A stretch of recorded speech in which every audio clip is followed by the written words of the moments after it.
Oh boy, we'll see where this takes me. Yesterday at this time, second video, I said I wanted to talk about decentralism and what can you actually do or not do.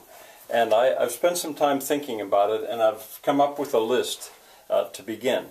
And you know, when I wrote the Decentralist Manifesto, toward the end, I said, who am I addressing this to?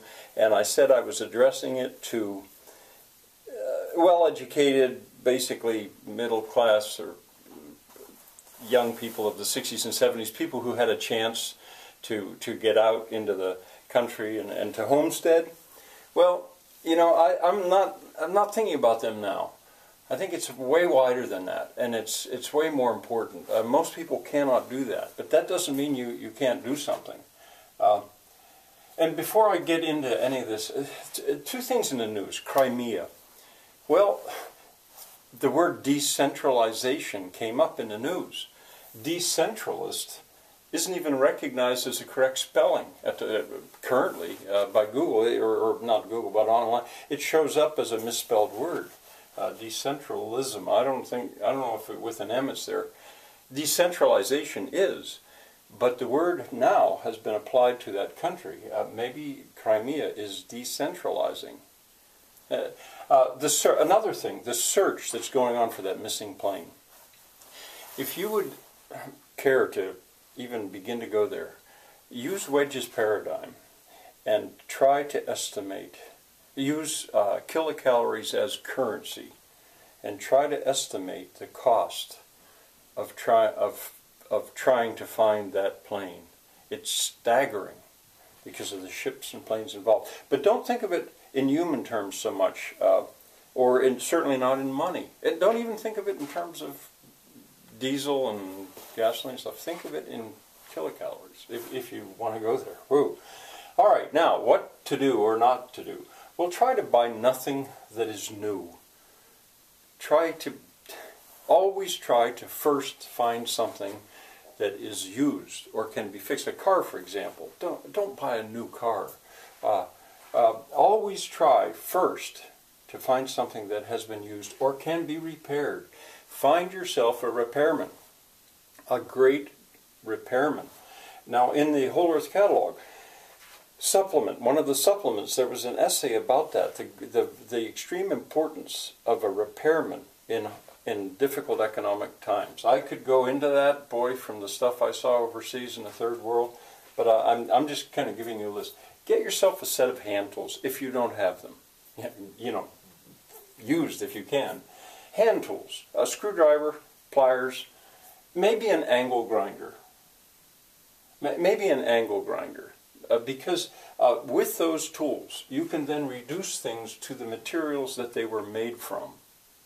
I've even taken a dryer, well, you can see it in the videos, and with an angle grinder cut a panel this big of enameled steel, white enameled steel, out of a, say, washing machine, because I think I can use that for something. So anyway, it would be something. I'm thinking in terms of somebody, remember, who does not have the option of going out and starting to garden. You know, that in a way, that's too obvious, and in a way, that was something that tripped up the 70s movement, I think. Don't use glue, unless it's hide glue.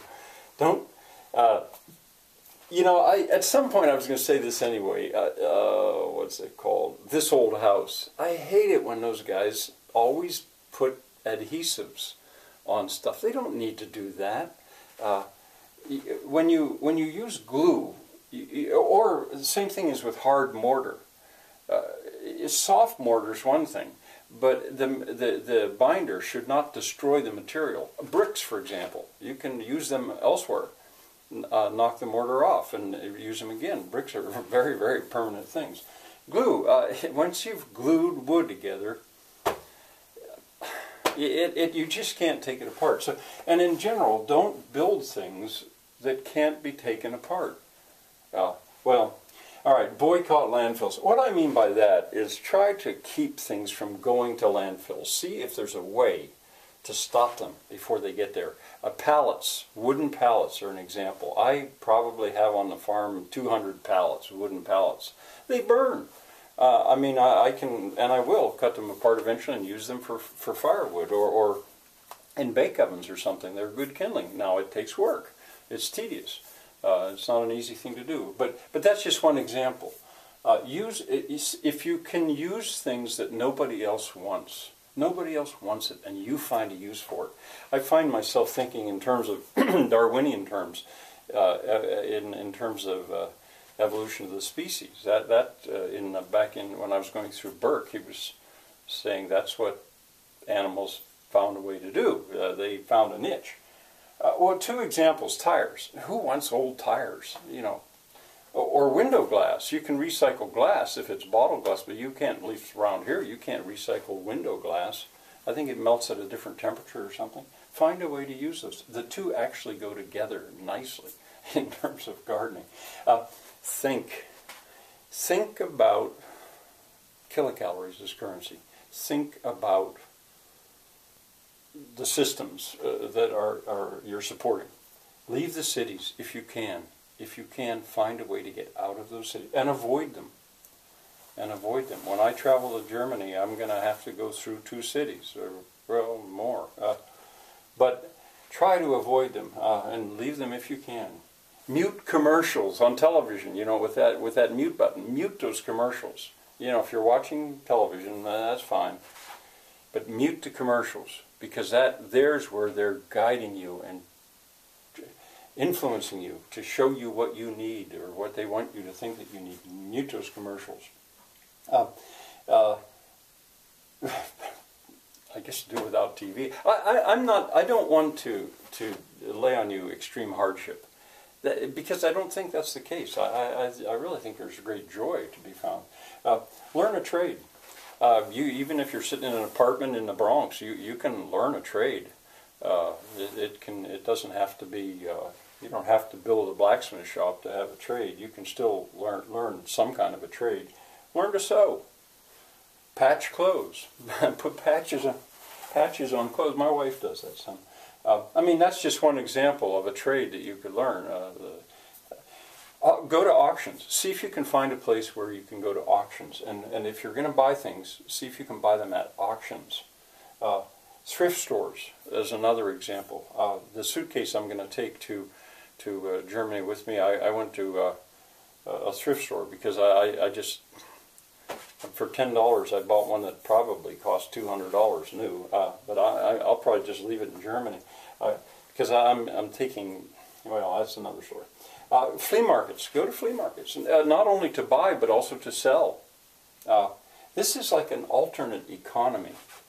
Buy a deck of cards. Get a deck of cards. There, I bought a deck of cards the other day. $2 for a deck of cards. With one deck of cards, or better yet, with 2. Compare that to the computer games. Think of Wedge's paradigm and decentralism in terms of 4 people could have great pleasure for 2 years every night with social with decks of cards. You can try to think about that compared to computer games. Avoid cars. Just try to not get in cars. Try to not use cars. Engines in general, riding lawnmowers, avoid them. Get a lawnmower you push if you're going to, or better yet, use a scythe. But I mean, that's, I'm serious about that. But engines in general, internal combustion engines, try to avoid them. The same is true, actually, I would say, of electric motors. But try to see if there's something that you can do it by hand. T-shirts, turn them inside out. Now, what I mean by that is, it shocked me back in the 80s, I think it was, when people started to wear signs on their chests, advertising on their chests. I'd never really seen that before. And, you know, I don't want to say that you should not do that anymore, but if you just take that same T-shirt and turn it inside out, well, then that's like pressing the mute button. That's shutting off that advertising. And you know, just talking about fashion. Now this would almost be symbolic, but don't wear a tie. Just stop wearing ties, almost as a symbolic gesture. Let that be a symbol. A sweater. You get sweaters instead of suit jackets. Now, when Putin gave his speech for the Crimea, I'm sure you've seen that footage. All those people, they're all in suit jackets and ties, the men, except for one guy. He was in a sweater. And it fascinated me. One guy in a sweater in all those, well, now the Mennonites, I'm very fond of my Mennonite friends here. And I'm not saying that you should become a Mennonite, not by any means. But I just think about them as an example of costume. I guess that those women, well, the women wear dresses, and the children do too. Dresses. And I suppose they mostly make them themselves.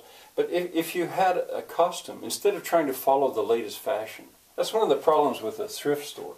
If you buy something that's 2 years old in fashion, it's real obvious that what you've done. Fine. I mean, but if you're not ready to be proud of that yet, well then find a way that your work clothes can be the same as your leisure clothes. I got away with that, and later on it became acceptable. But when I was teaching public school, I stopped wearing a tie. I began to wear flannel shirts, and those flannel shirts were the same as I used on the farm. So in a sense, they didn't let you wear jeans, which is stupid. But so I had to have a whole set of pants, which I felt silly on a farm wearing old pants like that. But I did. I still have them. Homeschool. It would be so easy to decentralize the education system. You're allowed to do that. Look into it. It's not easy. I mean, that's not just like getting your kid out of school. My son was homeschooled. We tried to homeschool my daughter, but at that time she didn't want it. Think small. Now, there was an essay in the Whole Earth Catalog supplement, one of them, I think. I'll sometime see if I can find it. Think small. Don't think big. Think small. I almost think it was Wendell Berry might have written that. Let beards and hair grow. And I thought about putting a smiley face here or something, but I can't draw. Well, let your beard grow, because you spend, men, you spend, think of that time every day that you stare in a mirror and you look at yourself and you run something over your face. What's it take, 5 minutes? I don't know. I have no idea, because it's been decades since I did that. Let your beards grow. And once a week or whenever, take some scissors to it, and that'll take 5 minutes. And hair, let your hair grow. And I don't mean that as a hippie, and I don't mean to look like like a hippie. One of the reasons I let my hair grow is because I don't like going to a barber. For one thing, I don't want to get in a car and drive to a place and find a barber. And you have to do it. You decide to cut your hair, you got to do that. I don't know how often. The same thing, I don't even really remember. But about once a year, my wife takes the scissors to my hair. Or I could even do it myself, just put it in a ponytail. I just put it in a ponytail and reach back there with some scissors and cut about that much off, or whatever. I mean, some of you young people, you probably have lots of hair. But this isn't so much a fashion statement. It's just I don't want to spend my life getting in a car, going to a barber, sitting in a barber, and doing that whole thing. I mean, I'm a decentralist, I guess. Well, I've gone fast, and it's taken already really too long. But really, this is just a start. But I wanted to show you that you don't have to just listen to all this stuff and say, "Oh, that's pretty thinking." If people just did this, that would, the world economy might collapse. And we don't want that all of a sudden, but these would be right things to do, I think. So there you go. I've really preached. I probably won't be doing that again for a while, but I will add to this as I think of other things. Bye for now.